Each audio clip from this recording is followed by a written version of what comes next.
অভিষেক বন্দ্যোপাধ্যায় নিয়ে কথা বলবো। অভিষেক বন্দ্যোপাধ্যায় যেটা বলছেন যে পুরসভায় ভালো ফল হচ্ছে, বিধানসভায় ফল ভালো হচ্ছে, তো লোকসভায় ফল খারাপ হচ্ছে। আর সেক্ষেত্রে এবার তিনি যেটা বলছেন যে যদি ফল খারাপ হয় তাহলে শাস্তির মুখে পড়তে হতে পারে সেই স্থানীয় নেতৃত্বদের।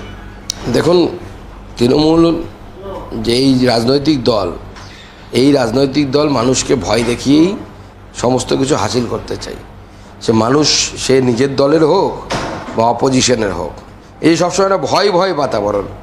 অর্থাৎ তুমি এটা করতে না পারলে, এটা অ্যাচিভ করে দিতে না পারলে তোমাকে সরিয়ে দেওয়া হবে, তোমার কাটমানি খাওয়ার ব্যবস্থা বন্ধ করে দেওয়া হবে।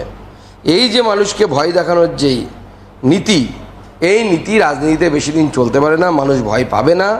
মানুষ এই ধরনের ভয়ের হাত থেকে বাঁচার জন্যই বিজেপিকে ভোট দেবে।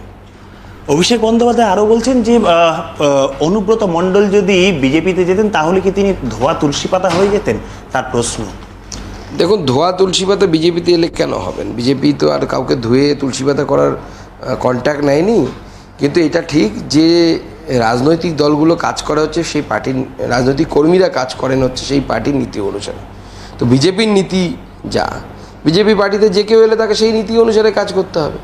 তৃণমূলের নীতি হচ্ছে চুরির নীতি, স্বাভাবিকভাবে তারা চুরির নীতিতে কাজ করবে।